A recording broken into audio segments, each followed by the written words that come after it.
By the power of the internet, our curious minds come together on this Super Sunday, Sunday Night Live. It's March 26, 2023. This is the Opinionated Idiot live show. And I am your host, Brian. And I want you to all sit back, plug in, and be opinionated. How is my crew doing tonight? I hope you guys all had a fantastic weekend. I cannot see my chat room counter tonight. It just shows a big fat 0, but I know there's a lot more people out there than the big fat 0 right now. So I hope everybody's doing well. Did you guys catch my video today that I dropped at 2 p.m.? If you didn't, you're going to want to go back and watch that. I did an experiment and I wanted to see how 9 minutes actually felt, because as we know, in this whole investigation, the determined time that allegedly Bryan Kohberger killed the 4 victims at 1122 King Road was 9 minutes. I think personally it was a little bit longer, but why I did that experiment is for you to all kind of sit there for a moment, or 9 minutes, and feel what that time lapse felt like. Did it feel like to you, if you think that Bryan Kohberger is guilty, did it feel like it was enough time to commit those crimes? Did it feel like to you that it felt like 9 minutes was long enough? 9 minutes to me sitting there through that car wash felt like a long time. And as you saw when I pulled through, I still had about a minute and a half left. So it wasn't a total,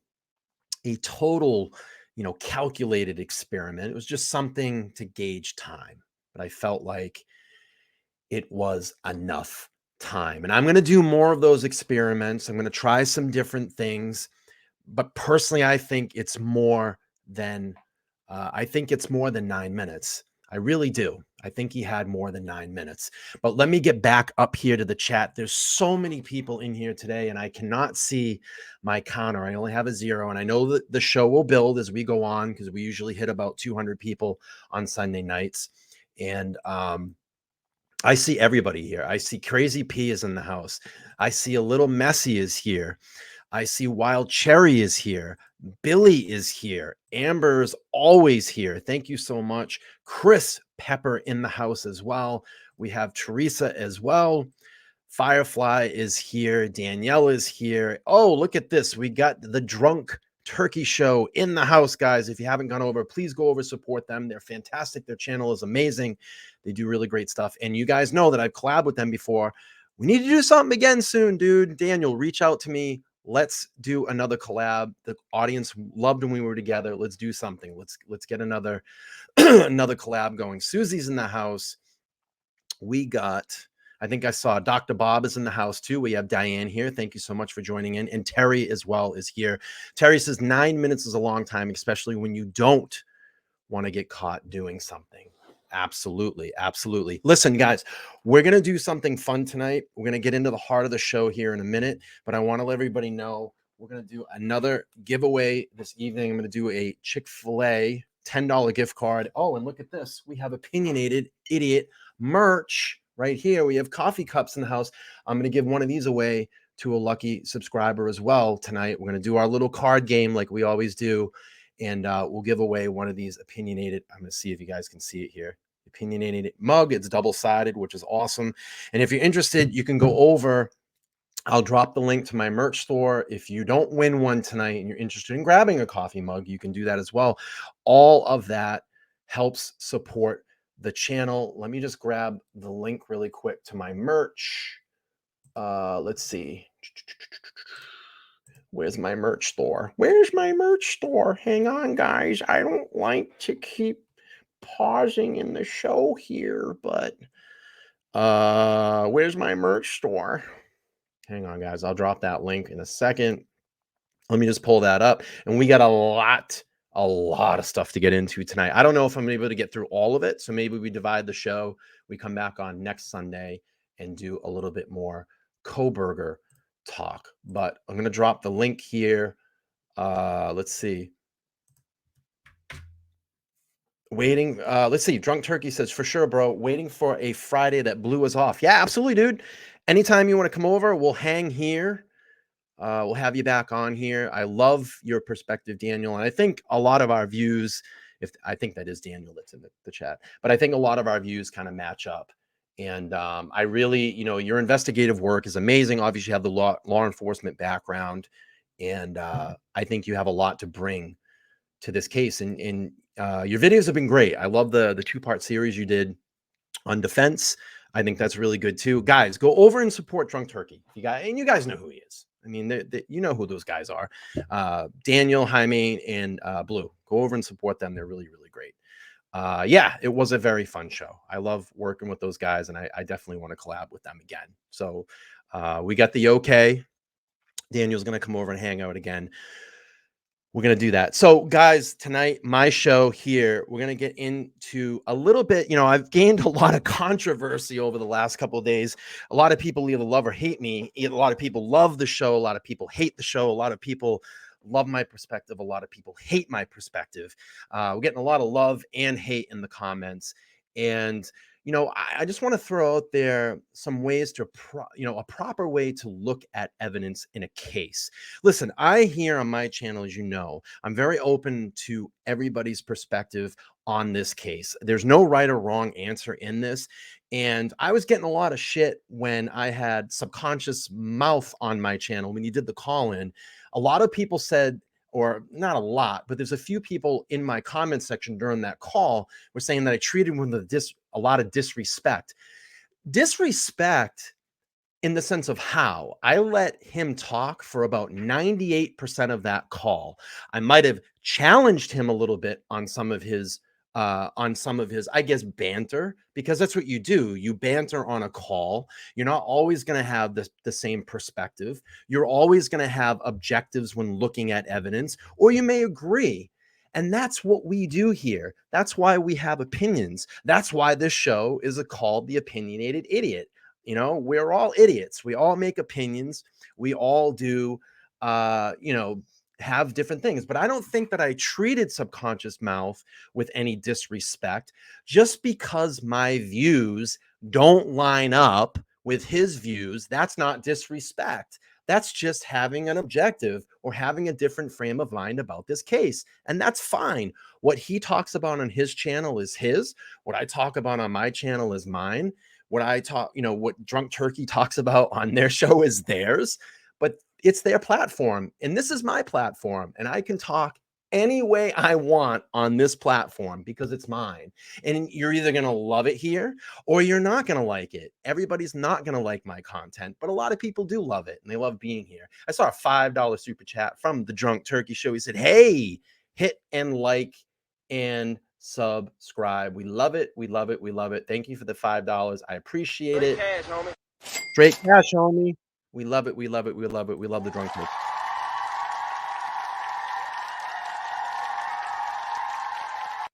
Thank you.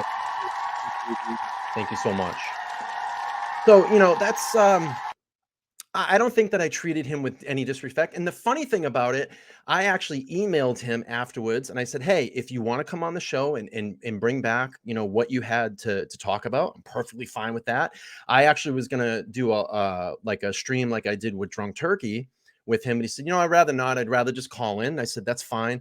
And I actually emailed him back and I said, if you want to call in on one of my Kohberger shows again, you're welcome to do that. So I don't feel like I treated him with any disrespect. And I think if he did, he would have emailed me and said, yo, dude, you're a piece of shit during that or whatever.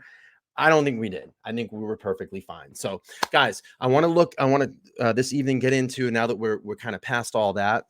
Yeah, Daniel says you weren't disrespectful at all. I don't think we were. I don't think we were disrespectful at all. I think everything was all good. Let me see. So tonight I want to get into the proper way to look at evidence. We're going to look at the jury and public opinion and just compare how that would be. I have a video from a body language expert. I believe his name is Dr. G. If you guys haven't seen that video, we're going to pull it up. It's about an 11-minute video, and he does a really great analysis of Bryan Kohberger and his body language. And I have to completely agree with his overall analysis. And I definitely am going to be reaching out to him to see if I can get him on my show to do a little bit of a spot. So that's something to look forward. Some new photos of Kaylee Gonzalez have surfaced. They have been shared by her younger sister, Autumn. And it's just very heartbreaking. She's been making some very heartbreaking TikTok posts lately. I want to talk about that as well. And this whole idea, I have a big issue. This whole idea of demoing the King Road house before trial. Why would you do that? What if the jury wanted to go back and walk through that house or see the environment that those horrible crimes happened in? Why would you demo the house before the trial? I have a big issue with that. I hope the judge will step in and put some type of order to not allow that to happen, because I believe the jury should be able to go back to that residence like we saw in the Murdaugh case, like we see in a lot of these cases. They'll go back out to the scene of the crime, walk the crime, get a feeling for that area, get a feeling for the environment, how it feels. So I have a really big issue with that. Also going to talk about DNA, key evidence in this case. And could Bryan Kohberger's posts, his online posts, be used in defense for his trial? And then we're going to get into the DoorDash thing. No, look, guys, I talked about it. I talked about the DoorDash. Everybody called me crazy here. I said Bryan Kohberger could be a DoorDasher. Oh, guess what now? Look at all the videos that are popping up all over YouTube. Bryan Kohberger could be a DoorDasher. Oh, he could have had a burner phone. Maybe he called in. I talked about all this like 3 weeks ago, guys. They all called me crazy. Everybody that the segment that I did about him possibly being DoorDasher. Oh, you're crazy to think that. Well, guess what? All these YouTubers are talking about it now. The mainstream media is talking about it. I was talking about it 3 weeks ago. Let me pull this super chat up. Miracle Landon with a I think it's a pound. I think that's a pound. Yeah, from the UK. We get a £1.99 super chat. Well, I'm a fan of the show and all the way in the UK. Thank you so much. I appreciate the super chat. It helps support the channel. Thank you, thank you, thank you. Now I know you guys, like, I'm ranting tonight, guys. I'm in rare form. I'm in rare form tonight. You guys can see it. I mean, I'm in rare form. I'm not crazy. I'm not crazy. I called all this shit out when I started looking at the unsealed, redacted affidavit. I called this out. I said, look, they're going back and looking at all of the DoorDash transactions that happened at 1122 King Road. And this is what led me to believe, could Kohberger be a DoorDasher? Now we know he moved there in August. When was the first time he was pulled over? 2 weeks later, he was pulled over in and around the area of 112 King Road. And I said, well, shit, could he have been DoorDashing? And then we knew he was stopped 3 or 4 or 5 times previous to that in and around that area. It's on record. It's in the affidavit. So the possibility of him being a DoorDasher and knowing and learning that route to drive to it, getting the route down in his head, driving those back roads, knowing where he's going to go after the crime, it's a possibility. It is a possibility. I'm not crazy. I started talking about this stuff weeks ago. Mama says when your accent gets thick, it means business, Brian. Absolutely. The Boston accent kicks in. Well, we're gonna get into that. We're gonna get into all of that. I don't care if I have to do a long show tonight. I don't care. We're gonna get all this stuff out. I'm gonna be here as long as you guys are here, and we're gonna get into all this tonight. So let me do this first. I'm gonna go back up to my first article this evening, and I have some more DoorDash stuff to talk, guys. I do. You're going to want to hang in for the show here because I got some questions about those evidence photos.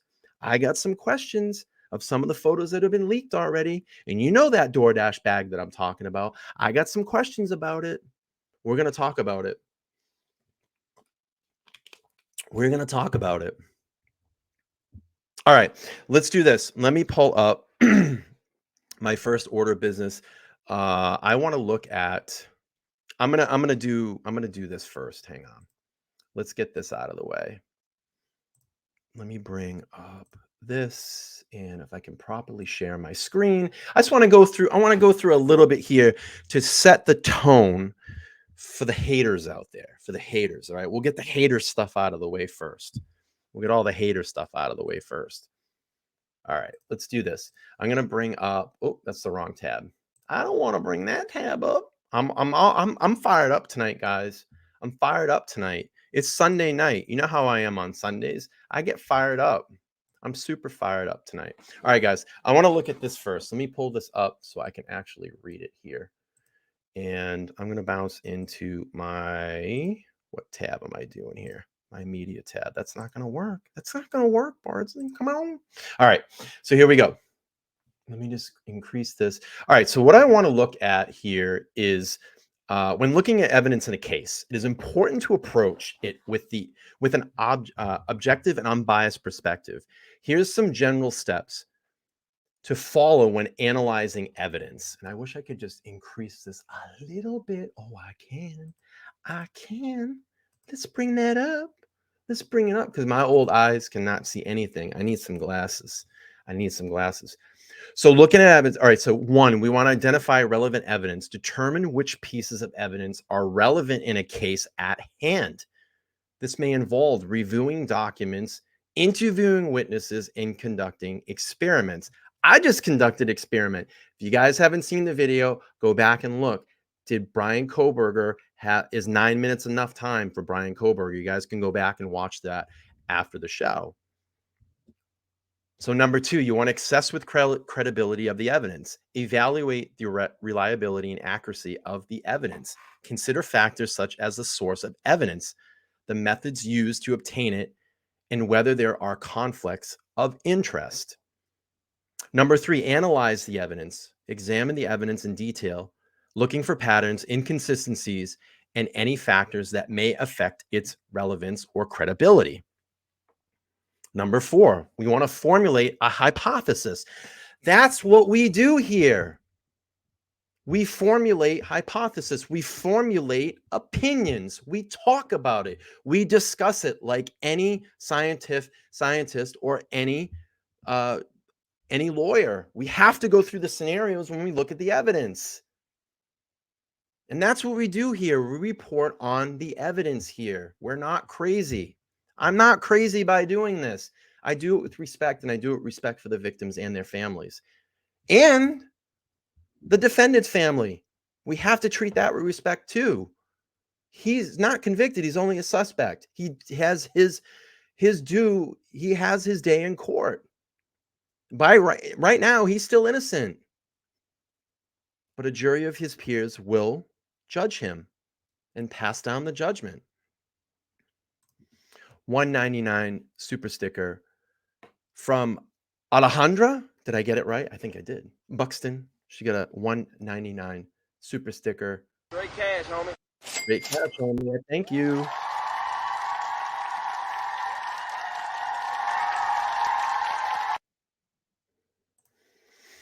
And then number five, we test the hypothesis. We test the hypothesis to gather additional evidence, conducting experiments, or using methods to confirm or refute your theory. And then number six, we draw a conclusion based on the evidence and your analysis. You draw conclusions about what happened in the case. Throughout the process, it is important to remain objective and avoid jumping to conclusions based on personal bias or assumptions. We stick to the facts here. We stick to the facts. I report on the facts. I don't go off and say aliens did it. I don't go off and say, the cartels are involved. I don't go off and say Lauren. Those are other channels. You're not going to find that here. We stick to evidence here. We stick to the things that are reported.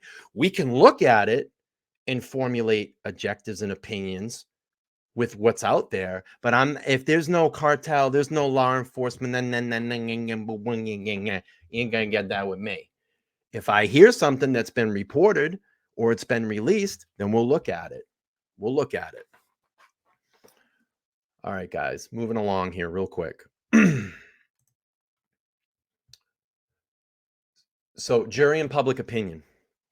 and this is the thing too, changing someone's mind on guilt or innocence in a criminal case can be a difficult task, as people's beliefs and opinions are deeply ingrained. However, there are some strategies that may be helpful in changing someone's mind. And this is what a jury does. They debate the evidence, they look it over.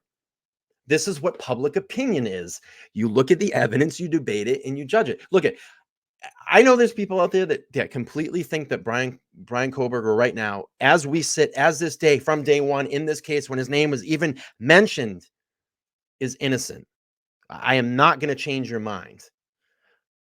I may be able to give you some perspectives to make you lean a certain way, but I know that I'm not going to change your mind. There's a lot of people out there that think that this guy is innocent, and he is innocent right now. He hasn't gone to trial, but I'm saying no matter what they see or what they are or what it is, he's innocent. Anything you're going to say, even if he's convicted guilty 4 times over, there's going to be people. It was a setup. It was the cartels. It was law enforcement, etc. Sorry, I'm getting emotional tonight. I'm emotional. It's Sunday. I'm charged up.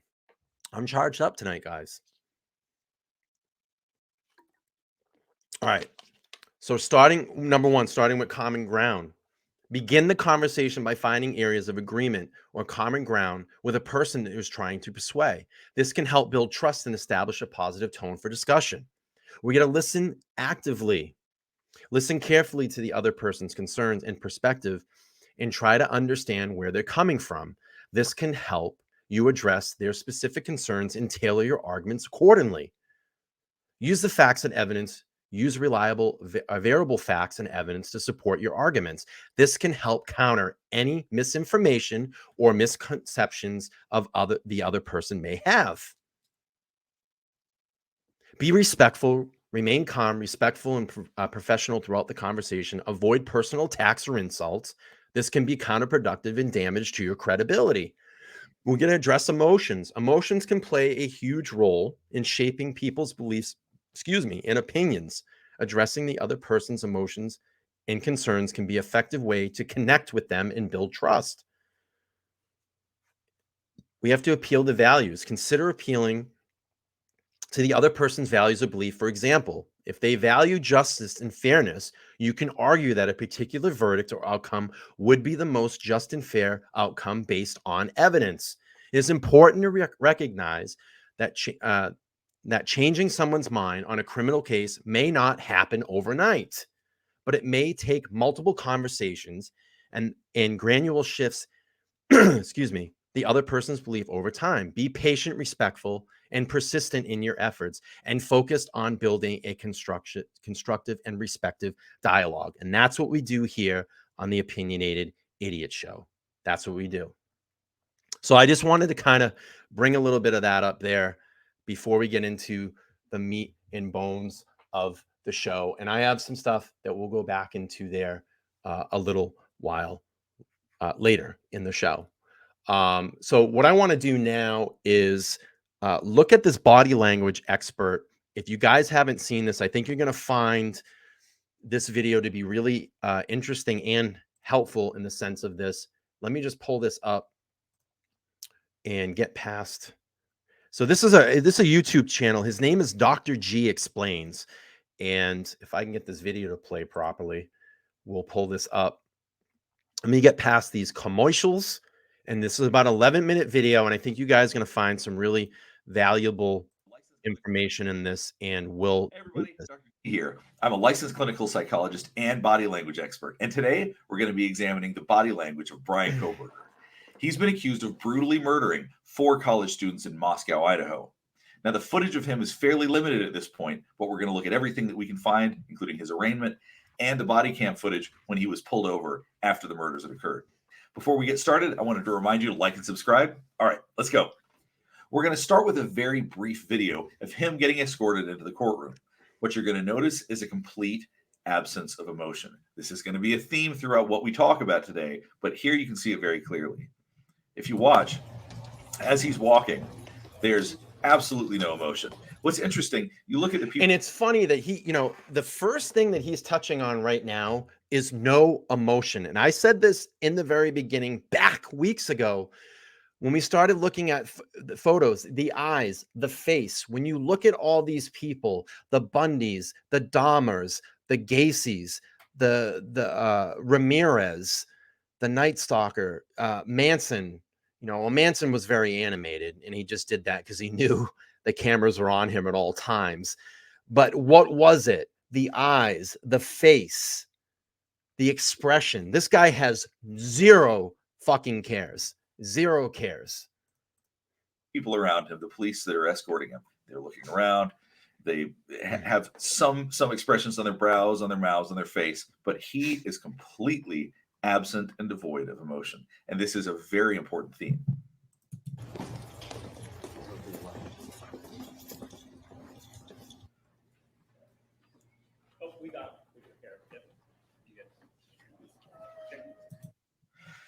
So I've been involved in thousands of forensic evaluations, and you start paying attention to things immediately. And what we're not seeing is somebody who looks floridly psychotic. Now, that could change. Maybe it'll become more apparent if that is the case. But at this point, there's nothing to suggest that he is totally untethered to reality. He gave a polite smile and a nod. His body language and gait overall looked fairly normal. And so it makes me assume that he is likely not psychotic. And that is important. That'll be a theme that we're going to talk about, because if somebody is psychotic, that's very different than if they are a psychopath or a primary psychopath, as I'll explain as we keep going. You have the right to appeal any conviction in your case. Do you understand these rights? Yes. I am now going to go over the criminal complaint with you. Oh, and guys, real quick, listen, there's some videos that have been popping up of supposedly the audio from the camera that was on the house next to them, and it's supposedly Xana and Ethan talking, and then you hear this bumping and screaming, and it's bullshit. Don't fall for it. It's bullshit. That audio has not been released. And this is important. She just explained his rights, and he acknowledged that he understands them. And we have no reason to believe that he does not. And that can be an important point in terms of whether or not he can take the stand, whether or not what he can be charged with, or the nature of the crimes and all of that. That is actually incredibly important at this point. And I have no reason to believe that he is not entirely lucid and capable of understanding what's going on. And Mr. Kohberger, would you like to represent yourself, hire a lawyer, or see if you qualify for court-appointed counsel? I have court-appointed counsel. Court has reviewed your application for... So as we're continuing to see, his body language is consistent with somebody that does understand the situation. Once again, that could become a very important point should he choose to say that he doesn't understand what's going on. At this point, it's very clear that he does, and he's responding appropriately. Now, another thing that you'll obviously notice is there's a continued lack of emotion. Your Honor, I would like to ask the court to consider setting a bond. Mr. Kohberger right now is on a no bond hold. One thing that I just noticed, and I'm going to go back so you can see this too, he goes very long periods without blinking. He doesn't blink at all, but I'd say on average, if you watch this whole thing, he blinks very little. Now, this is something that we see in what we call primary psychopaths. Now, the research shows that they have an underdeveloped startle reflex when it comes to blinking. So they are less likely to flinch, they're less likely to blink. A large part of that has to do with their emotional functioning. And basically, when you have someone who's a psychopath, someone who's a primary psychopath, which is really the kind of person who is cold, calculated, lack of empathy, these folks have underactive areas of the brain, like literal structural areas that are different. What the research has shown is that primary psychopaths are born that way. It is a genetic condition. It is a neurological condition. There are specific things in the brain structurally that are different. That being said, a psychopath isn't necessarily going to kill people. I mean, look at that. Look at those eyes. Yeah. I mean, would you like if I stared at you like that? That's crazy.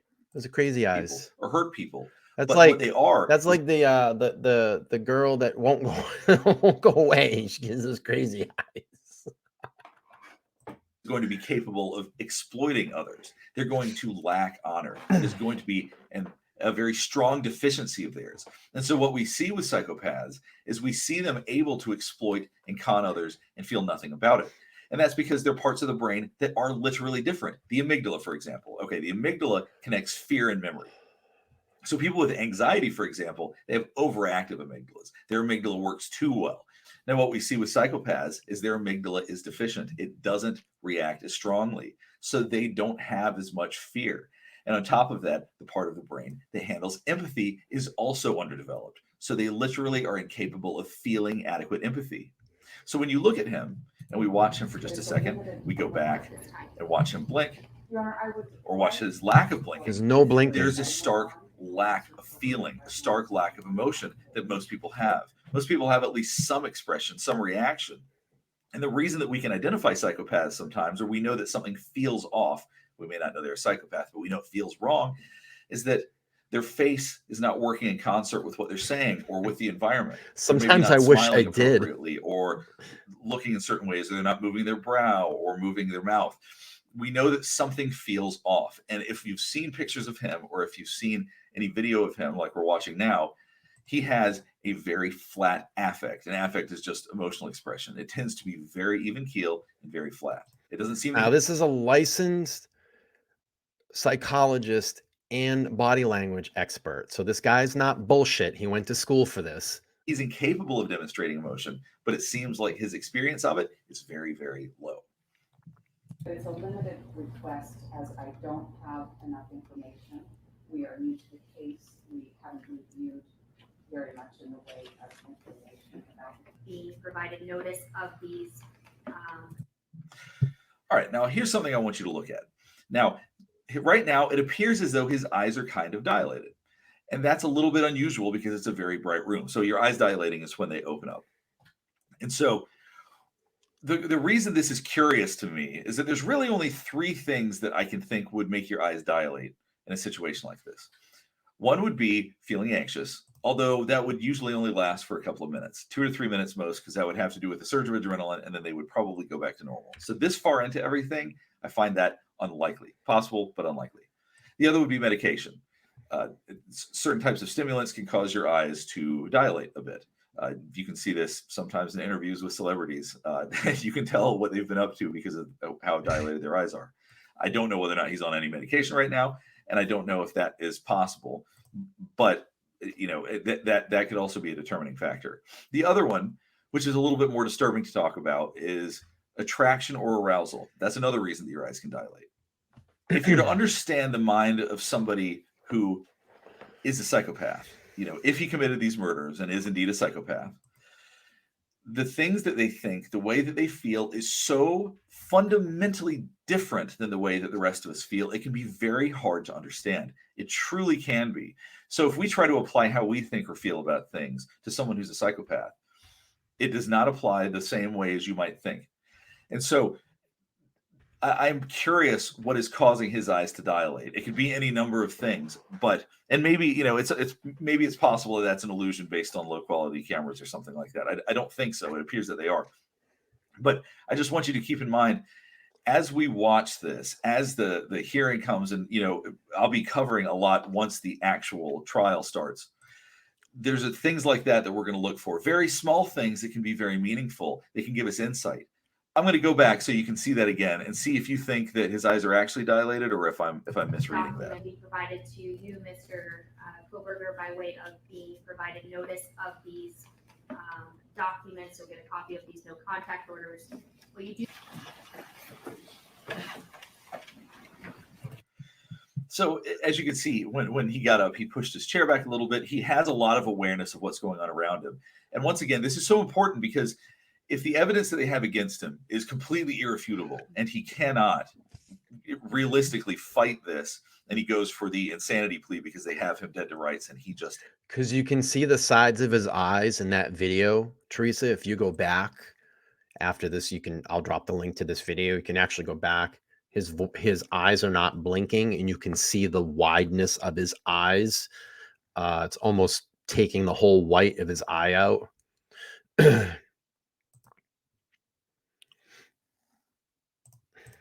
Has to acknowledge that he did this stuff. You may see him go for saying that he didn't know what was going on, or go for an insanity plea, or something like that. And what I want to demonstrate here is that there's I just want to get this out there for everybody because I think that a lot of people are not getting my notifications on YouTube. A lot of people are complaining. They are subscribed, they hit the bell notification, and they're just not getting any um, uh, notification. So the biggest way that you can get any type of communication with me is on my community tab, and that's on my homepage. I communicate a lot on there. And of course, every Sunday, Tuesday, and Thursday night, I do a live stream at 8:30 p.m. Okay. Another way to get total communication as well is to go ahead and just like my Facebook page because I do a lot of communicating on there as well. So if you're not getting notifications, those would be the best way to get notifications because I've been noticing a lot of people are complaining saying they're not getting notifications when I go live. There's no evidence to show that, at least at this time, and I know it would matter of whether or not he was at the time of the murders. At this time, he's showing no evidence of that. So very briefly, we're just going to take a quick look at him walking during his graduation. Now, this is very quick, but I at least wanted you to see, once again, this is a situation where people either feel scared, happy, excited. They feel something. And he continues Watch this. Watch this. Show zero emotion. Not a little bit, but none. And I think that goes to show that these parts of the brain that interact with anxiety, excitement, stress, all of these things are underactive in him because we've seen him arrested and then well before it, and we're going to see him again in the next clip. But during these situations, there is just zero emotion. So now we're going to get to see some body. Oh, community tab or Facebook, or just know this. Every Sunday, Tuesday, Thursday, I will be here streaming at 8:30 p.m. Eastern Standard Time on those nights. And now that we have dedicated shows, our Sunday shows are going to be, Kohberger or more of like a free form flow type of Sunday. We know that Tuesday shows are going to be Serial Killer Tuesdays. And then Thursdays are going to be Throwback Thursday, where we go back and look at some really odd and strange cases. I got one coming up Thursday with Stephen McDaniels. Not going to want to miss that show. Cam footage of him being pulled over a few weeks after the murders occurred. He's in the car with his dad, and now we can get a chance to see some of what he's like. We'll get a chance to see what he's like under this kind of pressure.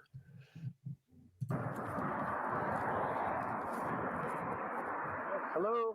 How you doing? How y'all doing today? Good. Just look at your driver's license real quick if I could.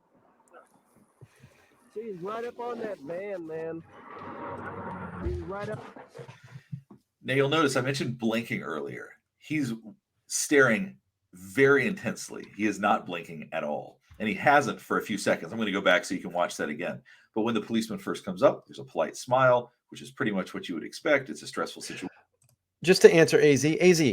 So listen, I totally get that. I respect it. But how did you feel when you graduated? Let's say you graduated high school, you graduated college. You were smiling. You were shaking hands. I know when I graduated high school, I was very proud of that. Grabbed my diploma. I was excited. I turned to the camera. I kind of gave like a thing. It's finally over. I'm sure people in college are very excited as well too. But not picking on your, but good point. But also, I mean, you have to think about how were you on the days that you graduated, or maybe you got a job promotion or something. You were elated, you were happy. You bought a new car. You got I don't know, you went to a concert that you wanted to go to. Just putting, some context to that too. You were happy. Oh, I forgot to hit and I have, let's see. Situation. His eyes are play very this. intense. I'm going to work on We're going something to go back behind a the couple seconds. scenes Let's here. watch that again. Up on the. Good. Take a look at your driver's license real quick if I could. See, he's right up on that van, man. Man. Right up on the back end of that van. Pulled you over for tailgating. No, you were directed by the FBI to do it. Okay. Cool. Where are you headed? Well, we're coming from WSU. And, As you can see, he's very flat. And I would assume, based on the way people talk about him, this is actually probably how he presents in a lot of social situations. even hearing his dad talk for a second, there's more inflection in his voice. There's a little bit more emotion in his voice. And I don't mean that in a way of that he sounds scared or anxious or anything. He just seems a little bit more casual. His facial expression seems a little bit more active. But, when someone gets pulled over, I talked about in another video how we tend to freeze a little bit and because we feel anxious and we want to hide. But not like this. It's not freezing to the point that you don't move your face or that you show no emotion. Most of us can't help but show emotion. It spills out. But this goes more to show the underactive part of his emotional center of his brain. That being said, we need to watch more. So let's check out a little more. What's WSU?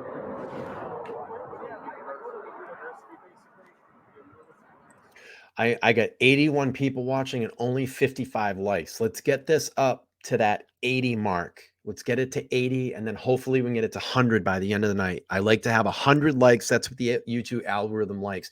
So if you're watching this content, please, or watching the show, please make sure to smash that like button if you haven't already. So I'm having a hard time. Now, one thing that's very tough is I think that a lot of people watching this would feel that he's really anxious right now because his eyes are so wide. I think that he's got an unusual look at times. And so I think that a lot of people would interpret that as fear.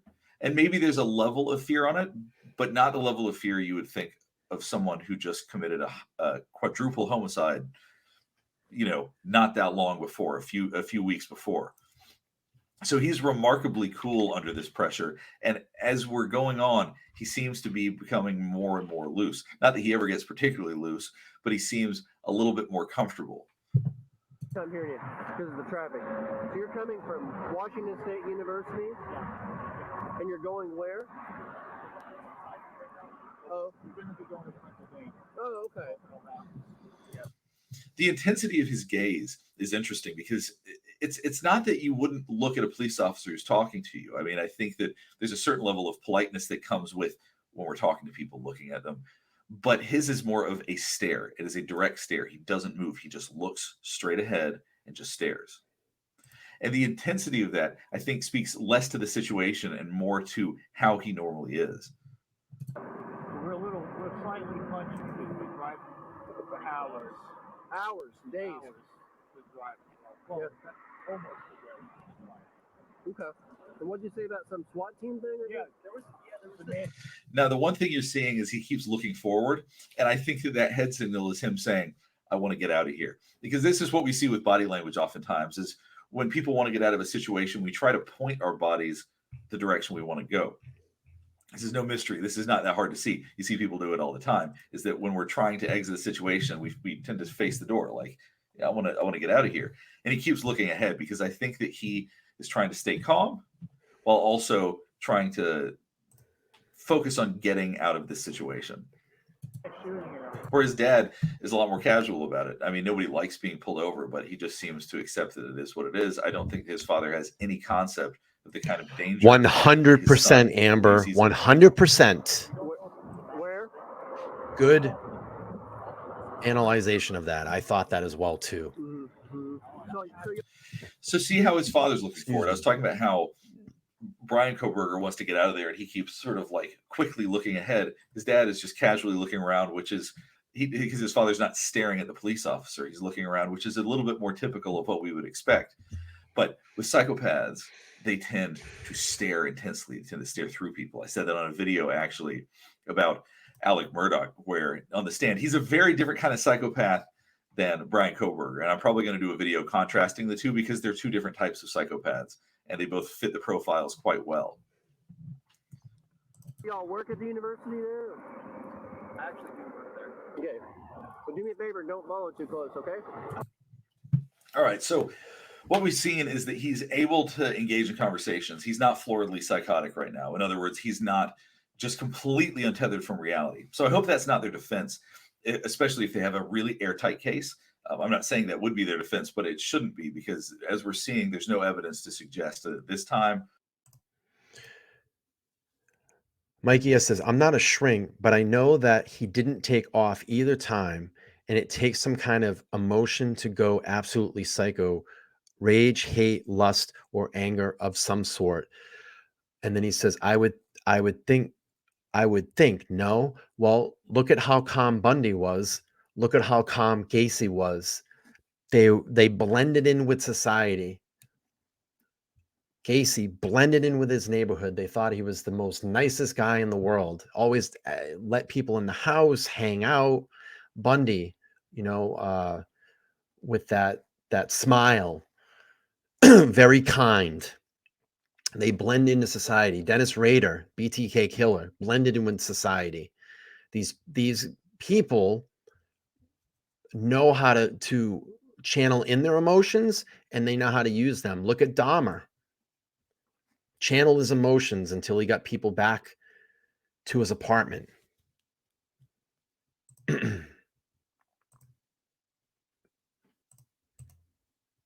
Or currently that he's experiencing anything like that.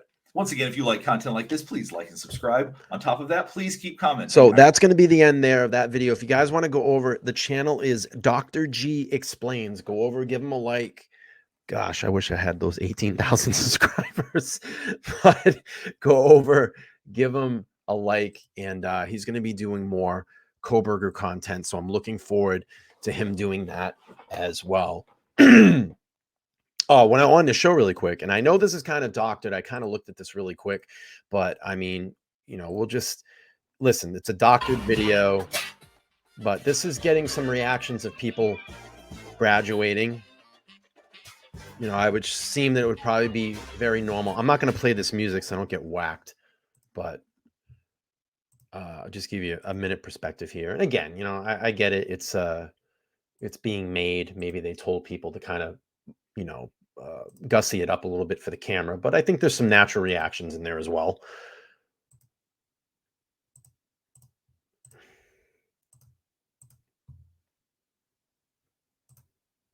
There you go. There's some reaction. This is nice. Look, I think that's pretty normal. Hell, I'm out of here now. Now I got to pay my student loans. Now I got to pay my student loans. That's how it goes, right?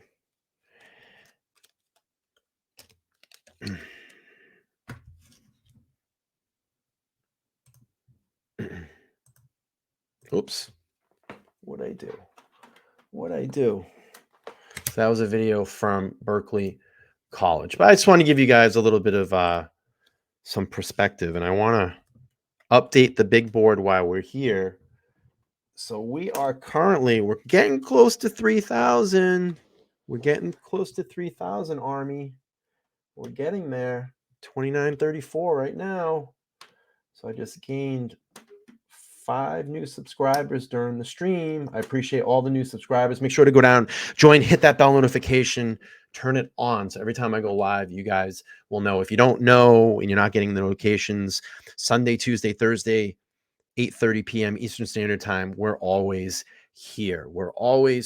Okay, the next thing that I want to get into is there's been some new photos of Kaylee Gonzalez that has been shared from her sister Amber, and the headline reads,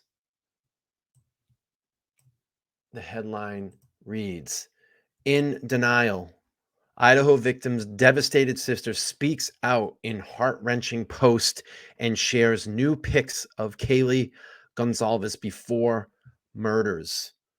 The devastated sister of Kaylee Gonzalez has shared a number of heart-wrenching posts revealing her heartbreak following the horrific Idaho murders.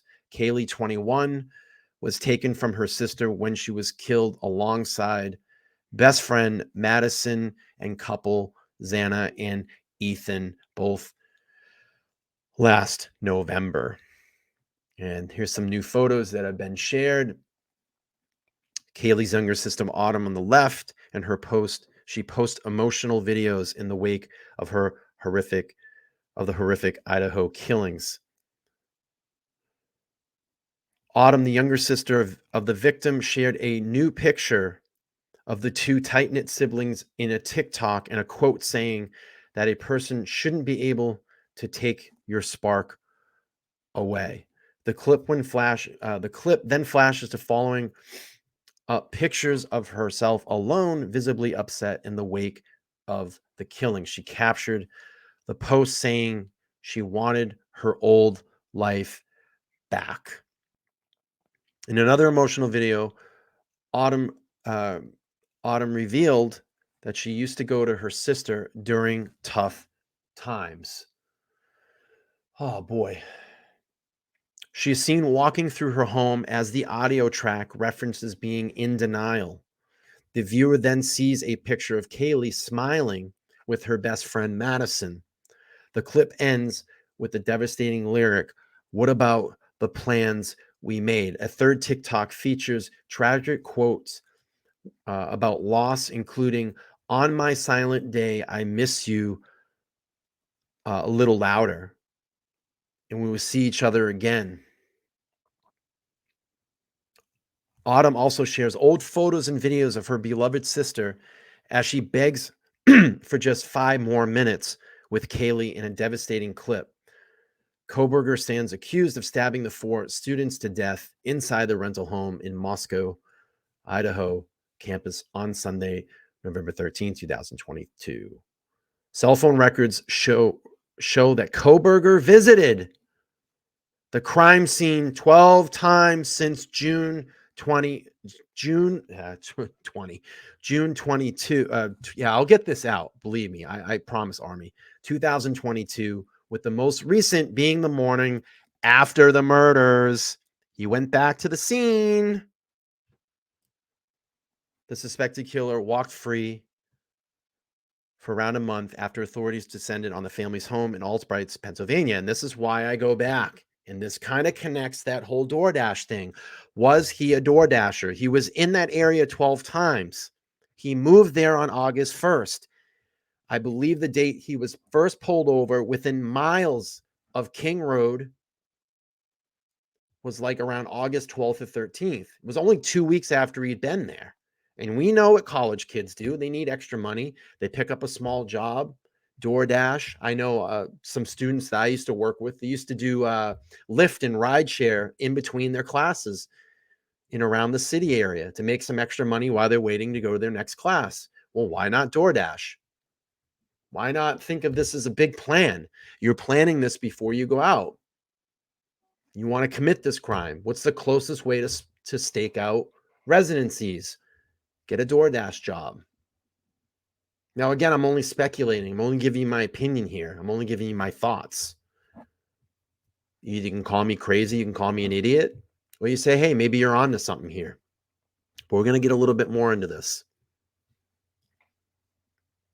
In the days following the crime, Autumn broke her silence to warn everyone that the murderer was still on the loose, and she said no one is safe. For whom did this is still out there, and if he's sick enough to murder 4 sweet, innocent humans so brutally, he is sick enough to do it with anyone else. And here's some new photos that are being shared as well. And if you want to go over her TikTok, if you're on TikTok, is this, I'm not on TikTok, I will not use TikTok, Mafia Boss Cucumber. That's an interesting TikTok handle. But here's some, just going to go on to talk about what we already know, the 760, that's actually 69 pages of highly intimate facts or statements, which would be highly objectionable to a reasonable person. The documents also contain facts and statements that might be threaten the safety of, endanger the life of safety of individuals. So we already really know all this. Gathering the masks, we all know all this as well. Kaylee's family has remained strong in the wake of the killing. Her sister honoring the late sibling with a touching tribute.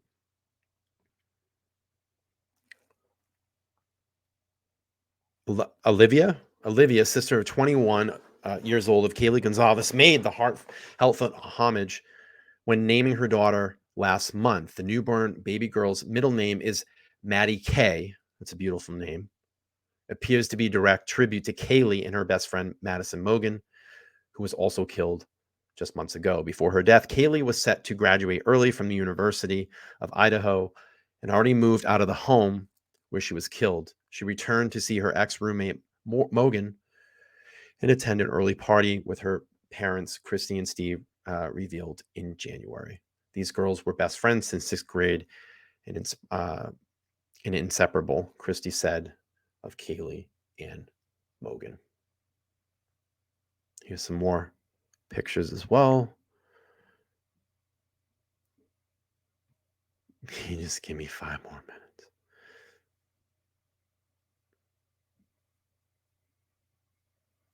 And as we know, this has been the last photo of all of them that day taken together. So I just wanted to show that as well. A little tribute from the family.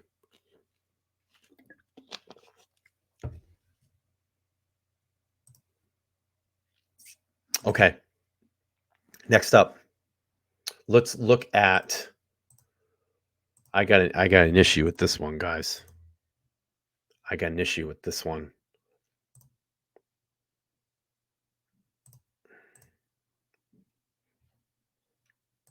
From News Nation. Could house demolition jeopardize Bryan Kohberger trial?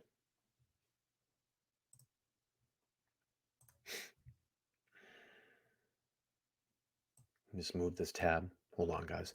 1122 King Road will be demolished after remediation. Some victims' families are concerned about the demolition before the trial. I am too. I think it's a huge mistake. Judge needs to step in and stop this. News Nation obtained a letter to the victims' parents. We got a video here, and yes, from everybody's favorite News Nation host, Banfield. Let's play this real quick. On site. If you have specific items you wish to be on the lookout for, regardless of size, please let me know. If we can locate and retain them for you, we will. We intend to proceed with demolition as soon after completion of the remediation as can be done. We do not yet have a specific date for when this will occur.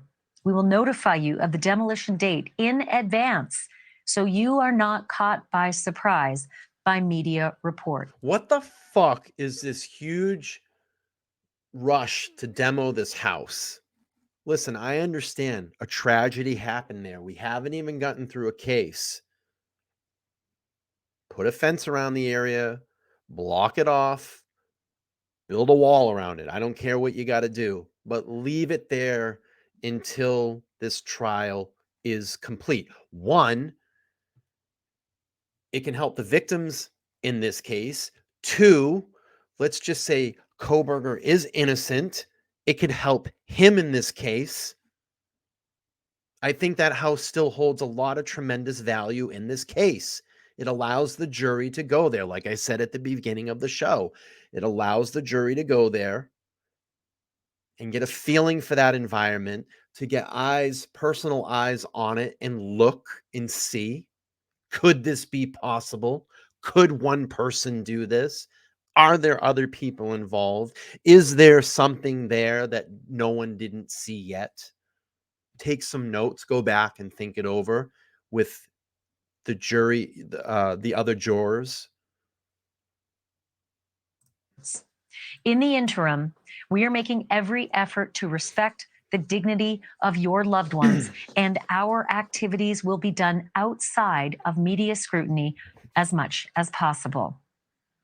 The house is currently surrounded by construction fencing. The windows and doors have been securely boarded, and we are not allowing access into the house by anyone not specifically authorized by the university.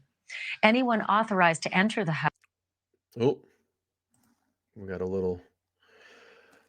Let's try to back this up a little bit. Anyone authorized to enter the house.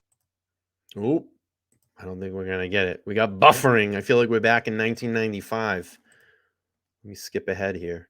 I just want to read this letter to you, word for word, without any editing.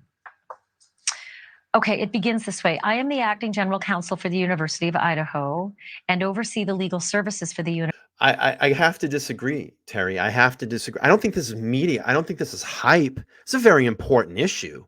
It's a very important issue. This house could still hold valuable evidence in this case. I mean, I have to disagree with you. I don't think this is hype at all. And this is a big issue. It's a very big issue. This house needs to remain until after trial. It has to remain until after trial. University.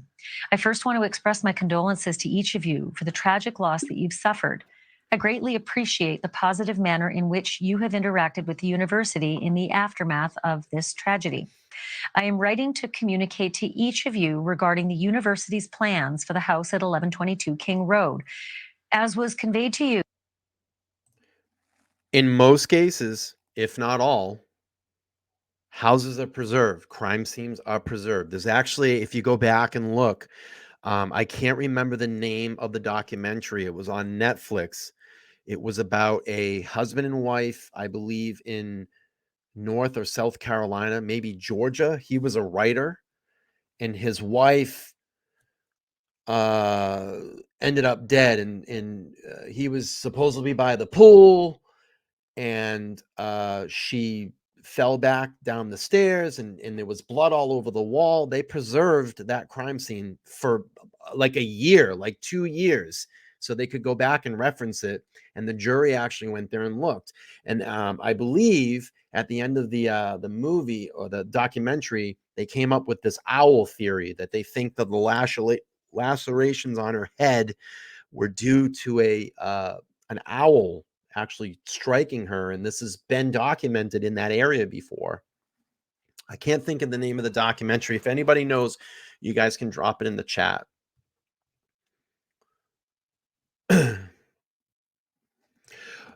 Demoing the house, there's evidence still in that house. There's blood spatter that you could go back and look at. Trajectory of blood spatter. There could be DNA still in that house. Why demo it?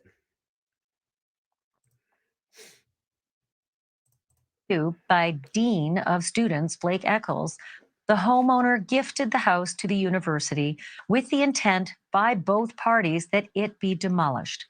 Before doing so, we will complete remediation within the house to address biohazards and chemical hazards that exist as a result of the crimes and ensuing investigation.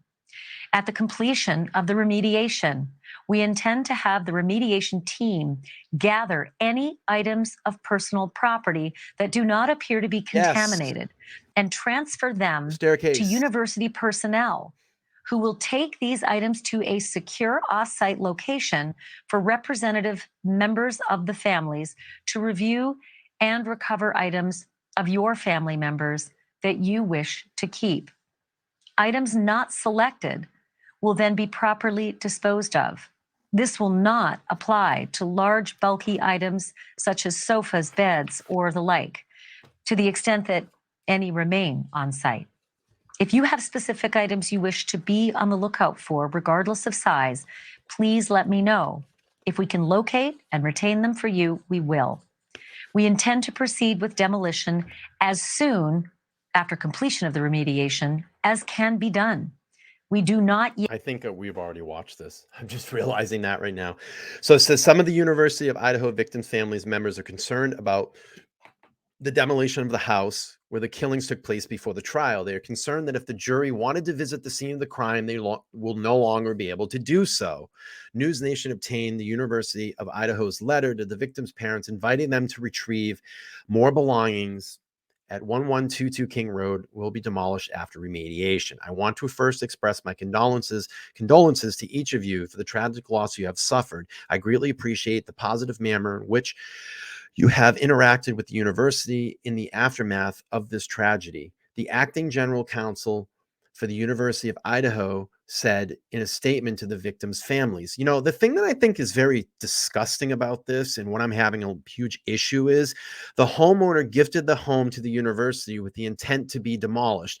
And they've talked about, and I think it is very respectful to do this, they talked about building a tribute or like a statue or a marking that people could go to. Now, am I sick? Am I sick to do this, to think this, that the university may be using this in their back pocket to bring people into that town in some kind of tourist trap? I build this statue, I build this tribute, and you can all come and visit. Oh, well, why are you here? Why don't you stay in town, eat at the restaurants? Hell, why not come bring your kids and tour the university? Am I sick to think that? Let me know, guys. Am I sick to think that? I just feel it weird, this rush to demolish this house and possibly build this tribute.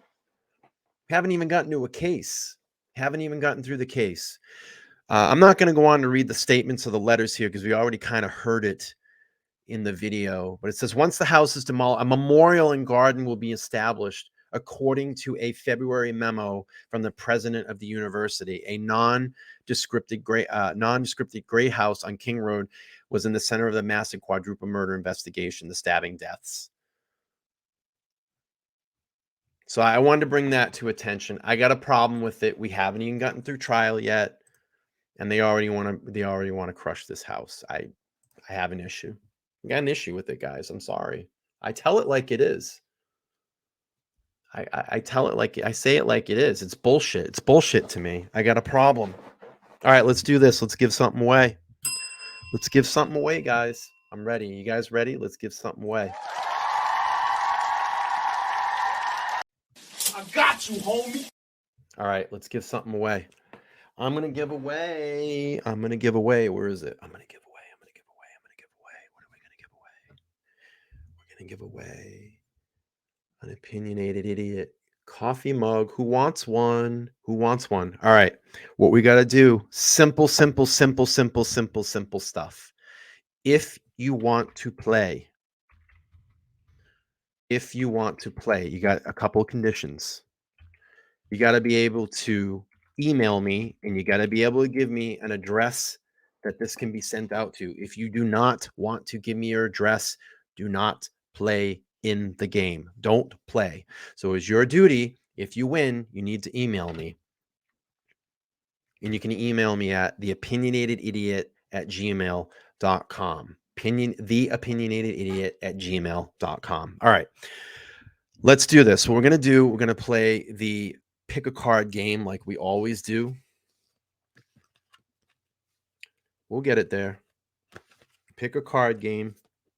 I'm going to pick a card like we always do. And then I'm going to say go. First person to get the suit and number correctly is going to win. You guys know how it is. We're going to give away a coffee mug. Opinionated Idiot coffee mug. All right. I'm going to reach into my deck of cards here. I'm going to keep the card here. And go. Start typing.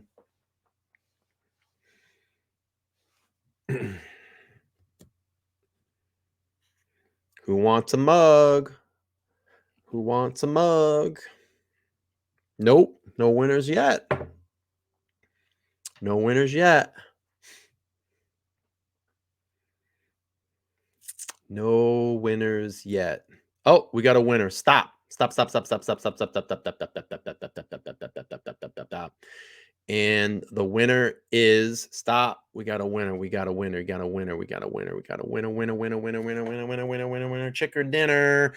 Winner chicken dinner. We got a winner. Firefly wins. Wins. Congratulations. I got you, homie. Make sure you email me and I will get this coffee mug sent out to you. Thank you for playing Full House, Mikey.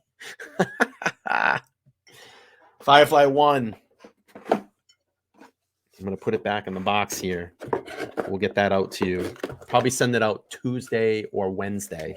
Just get me all your information email me theopinionatedidiot@gmail.com, and I'll get this out to you. It is yours. And then at the end of the night, I got a $10 Chick-fil-A card that I'm going to give away as well too. All right, so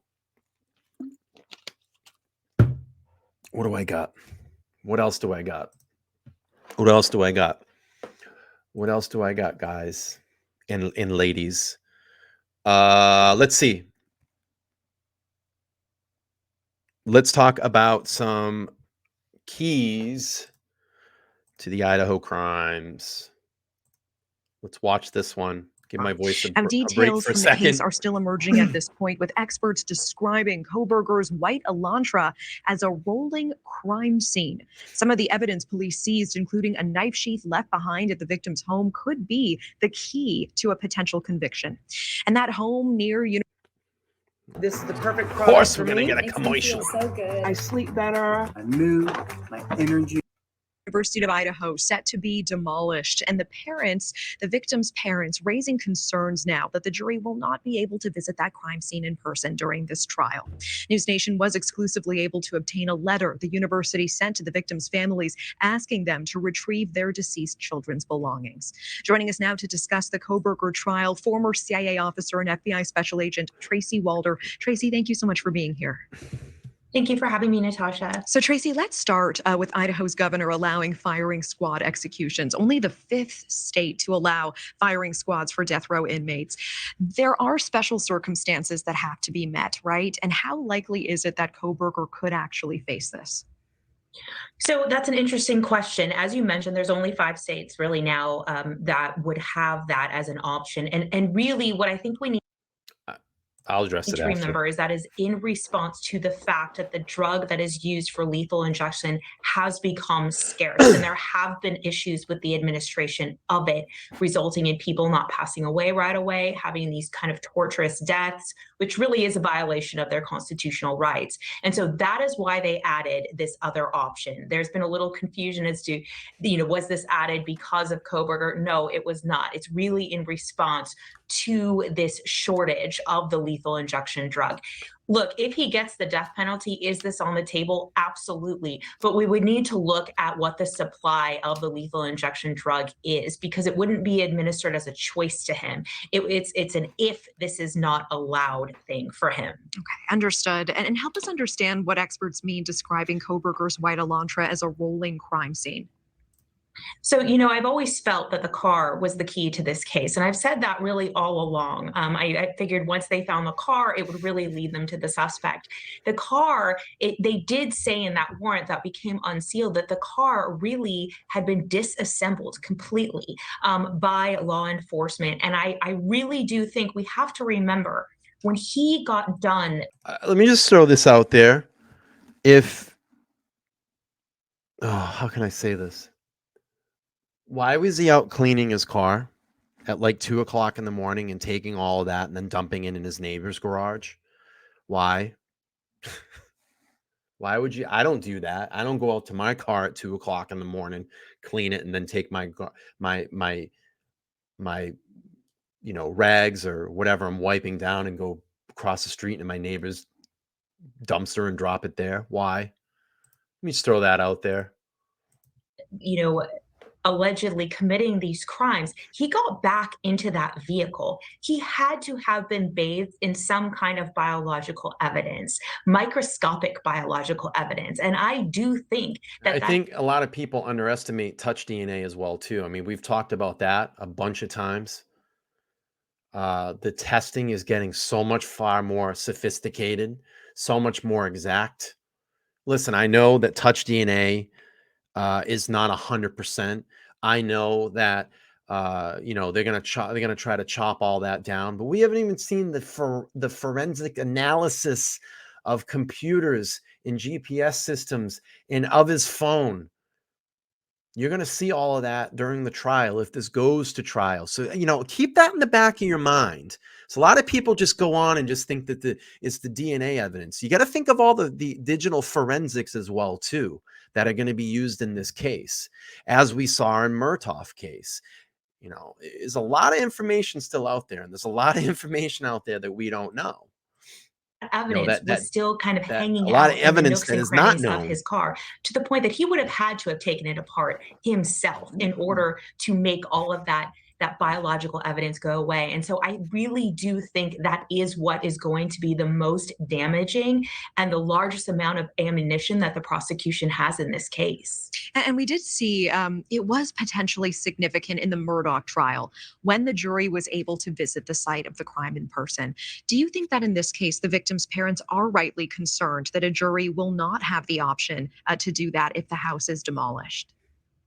I can understand their perspective. I think in the Murdaugh trial, like you mentioned, look, that was a large property and large distances that they were talking about, and that was helpful to the jury to go there and be able to see that. I think in this case, one of the things that the parents of the victims might be thinking about is kind of that time, understanding how quickly he made it from the first floor, from the third floor to the second floor and then out of the house, really without being noticed or confronted. And I do think that it's going to be difficult with, I know, the 3D modeling that was done of the house to really pinpoint that time. And so I can understand where they're coming from.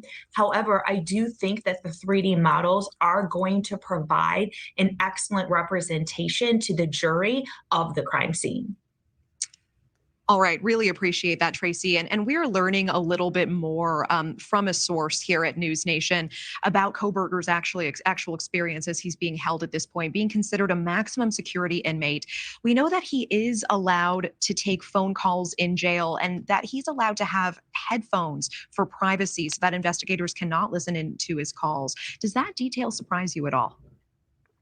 Yes and no. So we have to remember he's being held at a jail, not a prison, right? Because he is awaiting his arraignment and trial. And so I think we have to remember the confines of this facility. It's not set up necessarily for the privacy that he is entitled under the law, that attorney-client privilege privacy. And so while it makes me uncomfortable, I'm not sure that there was another option that they had in terms of keeping these conversations private. Okay, I really appreciate that detail. And I know several of our viewers were posting that question online. So thank you. Tracy Walder, appreciate your time as always. Thank you so much. All right, we're off on the News Nation one. I got a couple more here I want to pull up, give my voice a little bit of rest. I've been a little emotional tonight. I'm charged up, guys. I'm charged up. And Let's play this one through. let me start. After we get through the commotion. Let me start with you. Could this become part of his defense legally? I think so, Dan. Absolutely. If we look at what the criminal complaint has charged here, the state has charged in counts 2 through 5, the first-degree murder charges related to each of the victims in this case. The prosecution has used the language willfully, deliberately, premeditation, and with malice aforethought. And so what Idaho law tells us, what the court tells us, is that state of mind evidence is always relevant when it goes to one of the necessary elements of the crime. So the defense certainly has to jump through some hoops here. I'm just happy to be and here. Certainly if they raise Hang out with all the you issue of a mental condition for the purposes of a defense, it absolutely opens up Kohberger to examination by the state's experts. But under the charging language, the prosecution elected to utilize in counts 2 through 5, Right. It absolutely opens them up. Look, Brian, look, in a lot of cases, right, the defendant has some mental issues, right? Yeah. And very often the defense attorney will say, I think that my client has serious condition, concern, but it doesn't rise to the level of, for example, insanity. And is it somehow going to work to his advantage that Idaho doesn't actually have an insanity defense, and so he can sort of sneak in using this other kind of language to present as part of his defense? I'm going to say it as yes and no, because you can sneak it in and bring it in by saying, I'm not really talking about insanity. I'm talking about his mental state. Does he have the ability to knowingly and willfully commit this crime? It's like analogizing if I sneezed as a reflex. I hit you as I sneeze. Did I intentionally hit you? No, it's a reflex. And that's what they're going to try to use his mental diagnosis. But they can't use it as they would in an insanity defense because that's not there. It's the difference between saying, do you willfully intentionally do this, or can you avoid criminal responsibility? But in so many states, the insanity defense is really right from wrong. Not every state, but a lot of states, it's did the person understand right from wrong? And it would be very hard to say that this kind of condition would prevent you from understanding, for example, right from wrong, right? Yeah, so it's a little bit more specific than that. I think New York does a fabulous job of an analogy. If you've ever seen a child sing a song that they probably have no business singing, they can sing and recite the lyrics, but they can't appreciate what that song actually means. That's the insanity defense. Just because I can sing the lyrics to this song, if I don't really know what my mom would call grown folk music, that's the kind of the insanity defense. But here, it's not whether you can sing or appreciate the wrongfulness or rightfulness of the actions. It's, do you have that mental capacity to understand what willful is? And it's a lot more hoops to jump through. But if that's the case, that seems to me then that Idaho law actually works enormously to his advantage by not having a specific definition of insanity, which in most states, and I would think in Idaho in particular, that kind of state would have a tough standard, right? To achieve, to say, this will rise to the level of being an insanity defense. Does it help him? I think I'm not going to do them tonight. I have another segment that's probably going to take about a half an hour after this video. Definitely if you want to call in another time, brother. I know that we had planned to do something, but I got to make it a short night. I have to be up super early tomorrow. We'll plan something, my brother. Reach out to me, email me. We'll figure something out where we can just do a dedicated segment to have you on a specific time on one of the Sunday shows, and then we'll figure out what we can talk about.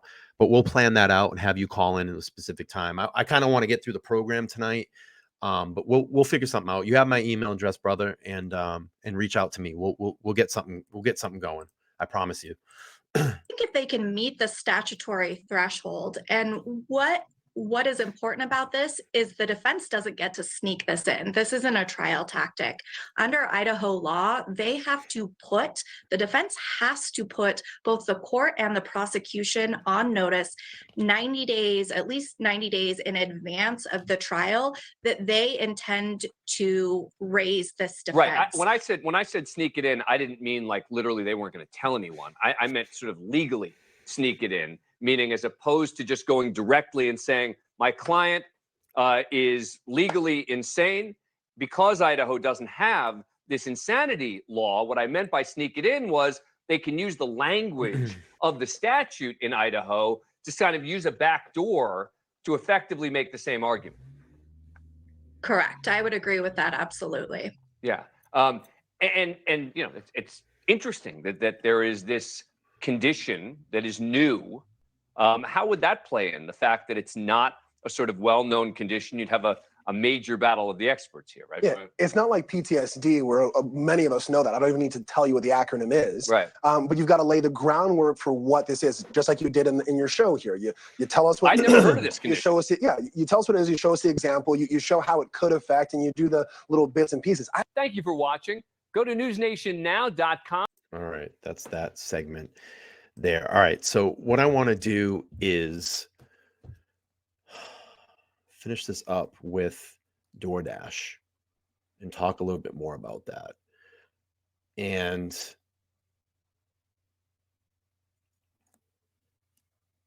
let's see. What I want to do is throw out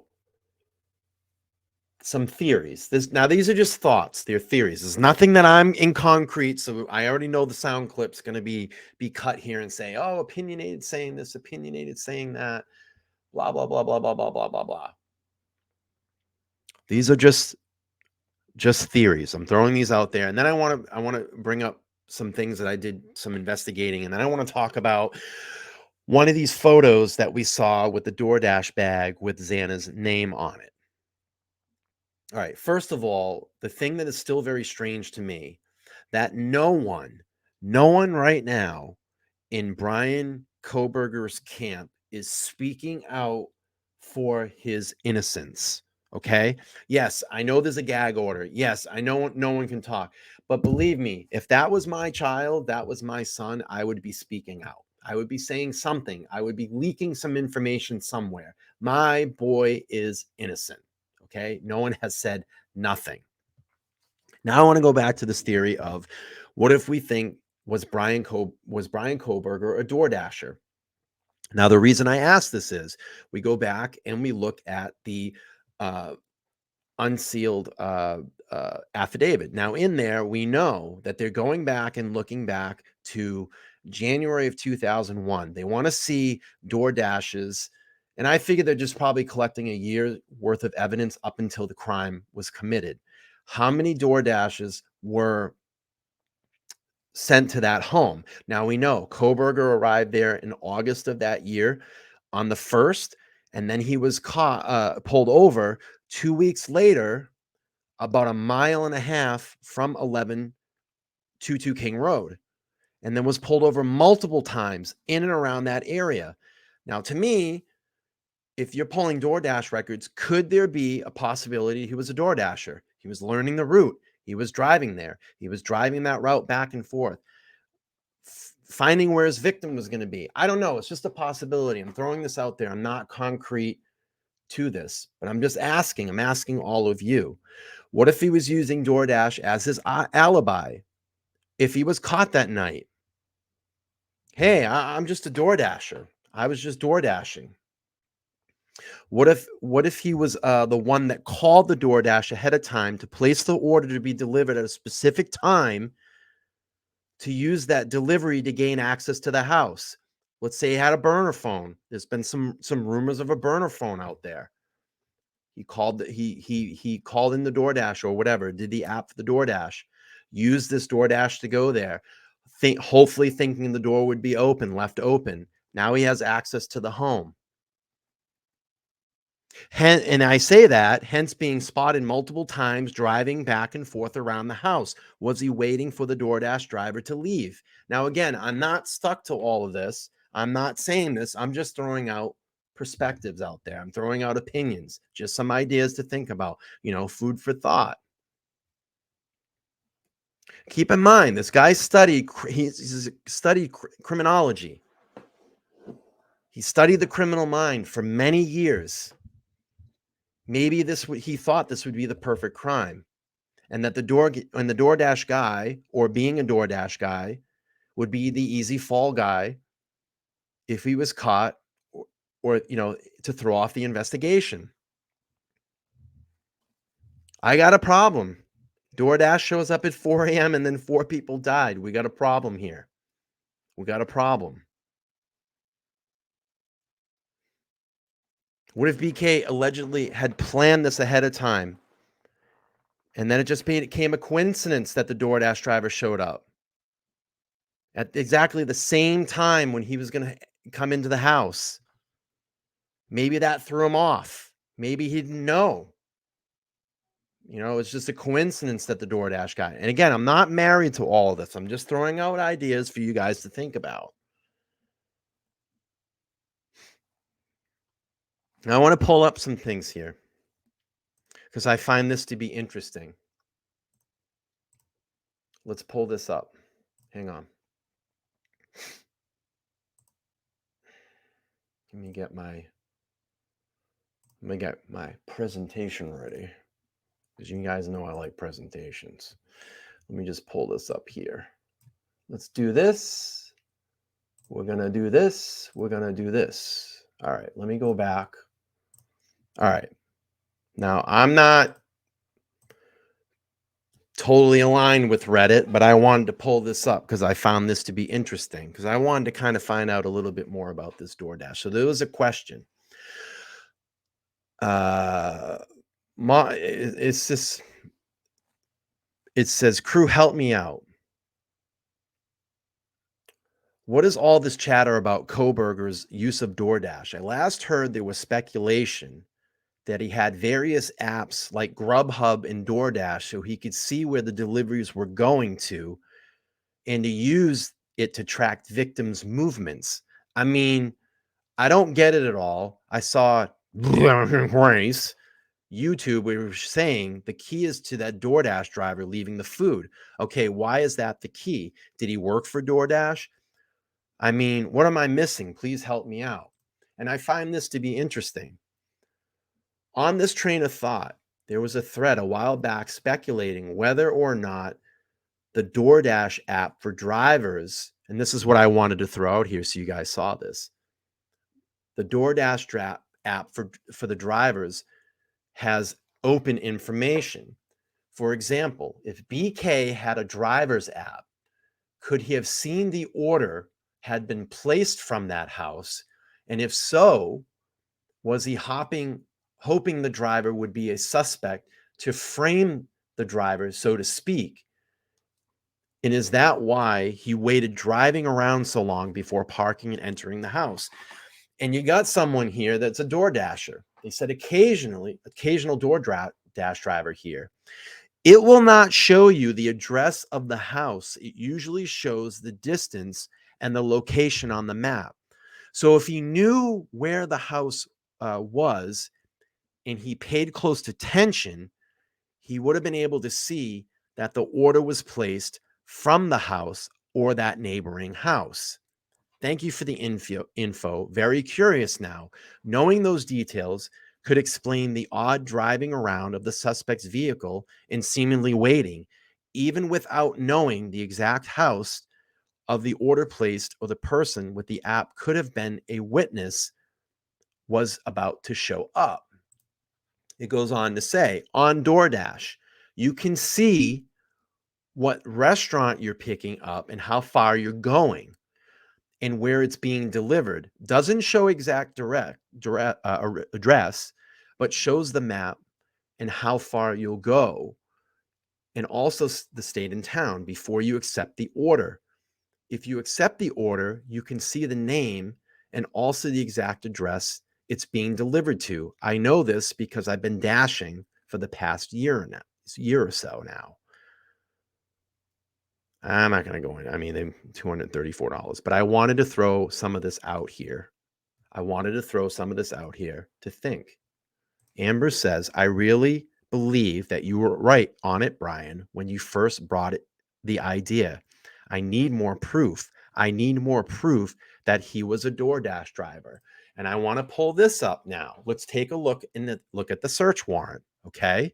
Look, all information in the possession or control related to sales, deliveries, purchases, and transactions made to 1122 King Road in Moscow, Idaho, for the period of January 1st to the present include, and I'm sure they're just going back the year to January 1st to cover if there's anything here in that time. Now we know August, like I've said, that's when Kohberger was first there, in August on the 1st. Date and time of sales, date and time of deliveries, purchases and transactions, name and identification of the driver. They want to see a full description of the vehicle used and any and all communications between drivers and purchasers. So I wanted to throw this out here for you guys all to think about this. Just think about it. It could be a possibility. Why are they looking this far back? It's a possibility.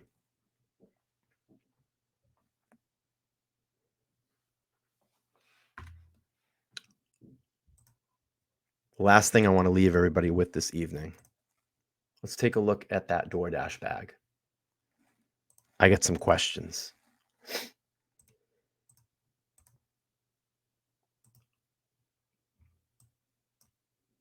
What do you see here where my pointer is? What's this? That's the seal of the bag. That seal's been broken. That seal's been touched. Why wasn't this bag collected for evidence?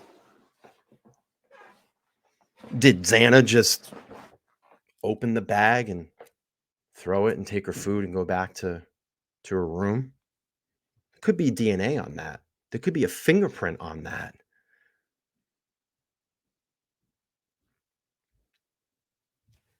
I don't know. Why wasn't this bag collected? Why wasn't it put into evidence? We didn't see anything that it was put into evidence, but this seal has been broken. This could have been touched by someone. There could be a fingerprint. There could be fingerprints on this bag.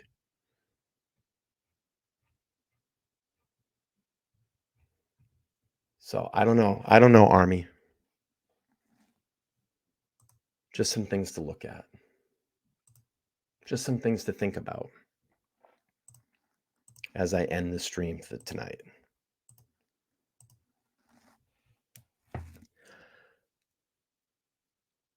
Okay, I will be back Tuesday night, 8:30 p.m. Think about all the things that we talked about tonight. Let that marinate, and we'll come back to all of this. But I wanted to bring up this DoorDash theory and things that could have been missed.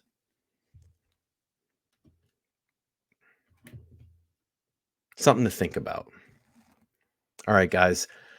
I'm going to close up the stream. Oh, let's do this before I end. Let's give away a Chick-fil-A $10 gift card here for anybody who wants to play. Same rules. Got to email me, theopinionatedidiot@gmail.com. Let me know. Just put Chick-fil-A, and then we'll do some things to verify. I'm going to pick one more card before we go. All right.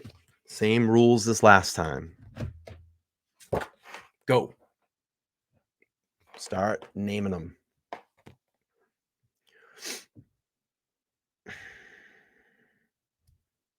No winner yet.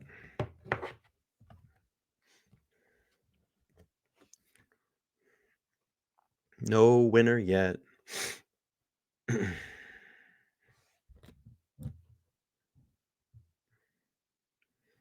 No winner yet. No winner yet. Maybe I should play some music. No winner yet.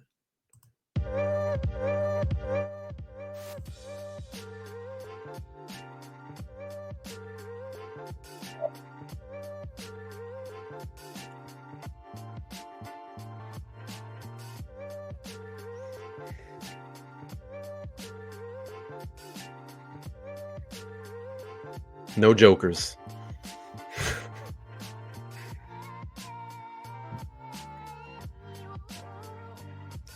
Still waiting for a winner. A winner, chicken dinner. Keep going. Winner, chicken dinner. Winner, chicken dinner.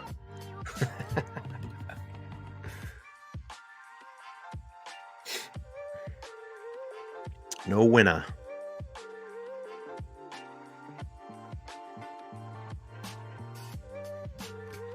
No winner. Come on, guys.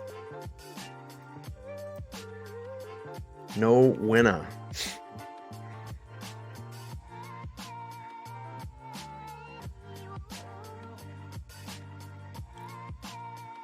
I think you guys are going to pick the full deck.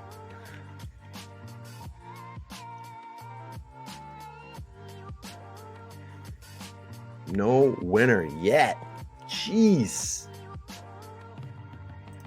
Still no winner.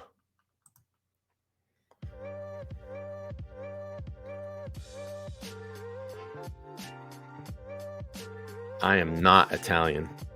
I am far from Italian. All right, stop. We got a winner. We got a winner, chicken dinner. Stop. We got a winner. We got a winner. We got a winner, chicken dinner. Where is it? I saw it. And the winner is 5 of spades. Laura, you won. Congratulations.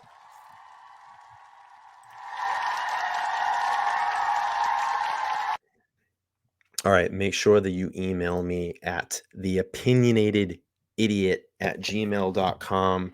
Just put Chick-fil-A in the subject. I'll have you do something to verify, and then I'll get this sent out to you either Tuesday or Wednesday. theopinionatedidiot@gmail.com.